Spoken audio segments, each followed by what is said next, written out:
எல்லோருக்கும் வணக்கம். Welcome to Kerala சமையல். இன்றைக்கி நமக்கு ஒரு ரெஸ்டாரண்ட் ஸ்டைல்லையே பன்னீர் மட்டர் மசாலா பண்ணிடலாம். ஒரு கடாயிலே 1 டேபிள் ஸ்பூன் எண்ணெயும் அது கூடவே கொஞ்சம் பட்டரும் சேர்த்து சூடு பண்ணிடலாம். இந்த எண்ணெய் சூடானதும் இதிலேயே கொஞ்சம் பன்னீரும் 1/4 டீஸ்பூன் மஞ்சள் தூளும் 1/2 டீஸ்பூன் மிளகாய் தூளும் சேர்த்து இந்த பன்னீர் வறுத்திடலாம். இதிலேயே கொஞ்சம் உப்பு சேர்த்துடலாம்.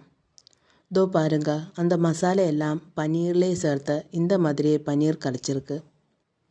பன்னீர் ஃப்ரை பண்ணிய எண்ணெயிலேயே ஒரு சின்ன சைஸு பட்டை, 2 கிராம்பு, 3 ஏலக்காயோட சீடு மட்டும் போடலாம். அது கூடவே ஒரு சின்ன சைஸ் இஞ்சி, 2-3 பூண்டு, சின்னதாக கட் பண்ணிய ஒரு பச்சை மிளகாய், ஒரு பெரிய சைஸு வெங்காயம் எல்லாம் சேர்த்து நல்லா வதக்கிக்கோங்க. 5 மினிட்டுக்கு அப்புறம் இதிலேயே ஒரு பெரிய தக்காளி கட் பண்ணி சேர்த்துடலாம்.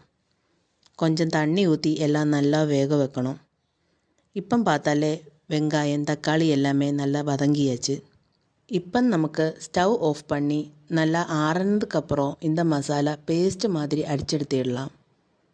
இந்த குழம்புக்கு மட்டர் ரெடி பண்ணிடலாம். மட்டர்னா வேற ஒன்றும் இல்லை, பட்டாணி தான். இந்த குழம்புக்கு நான் இங்கே ஒரு 1/2 கப்பு பச்சை பட்டாணி எடுத்திருக்கு. கொஞ்சம் கொத்தமல்லி, கொஞ்சம் கசூரி மேத்தி எல்லா சூப்பர் மார்க்கெட்லேயும் கிடைக்கும். சின்னதாக கட் பண்ணிய 1/2 கப்பு வெங்காயம், ஃப்ரை பண்ணிய பன்னீர். ஒரு கடாயிலே கொஞ்சம் எண்ணெய் ஊற்றி சூடானதும் 2 பிரிஞ்சில் இலை போடலாம். இது கூடவே வெங்காயம் போட்டு வதக்கிக்கோங்க. 3 மினிட்டுக்கு அப்புறம் நம்ம அரைச்சி வச்ச மசாலையே போடலாம். எல்லாம் நல்லா மிக்ஸ் பண்ணிடலாம். இது கூடவே 1/2 டீஸ்பூன் மஞ்சள் தூள், 1 டீஸ்பூன் மல்லித்தூள், 1/2 டீஸ்பூன் மிளகாய் தூள் சேர்த்து எல்லாம் மிக்ஸ் பண்ணிடலாம். அந்த மிக்ஸி ஜார் கழுகி கொஞ்சம் தண்ணி ஊற்றிடலாம். நல்லா மிக்ஸ் பண்ணி அந்த மசாலையோட பச்சை சவை மாற்றிடலாம். 10 மினிட் நேரம் நல்லா மிக்ஸ் பண்ணியாலே மசாலா இந்த மாதிரியே கிடைக்கும். இப்போ 1 கப்பு தண்ணி ஊற்றி நல்லா கொதிக்க வைக்கணும். தேவையான உப்பும் இது கூடவே பட்டாணியும் சேர்த்திடலாம். குழம்பு நல்லா கொதித்ததுக்கப்புறம் கொஞ்சம் கசூரி மேத்தி போடலாம். அப்புறம் ஃப்ரை பண்ணிய பன்னீர் சேர்த்து 3 மினிட் நேரம் மூடி போட்டு வேக வைக்கணும்.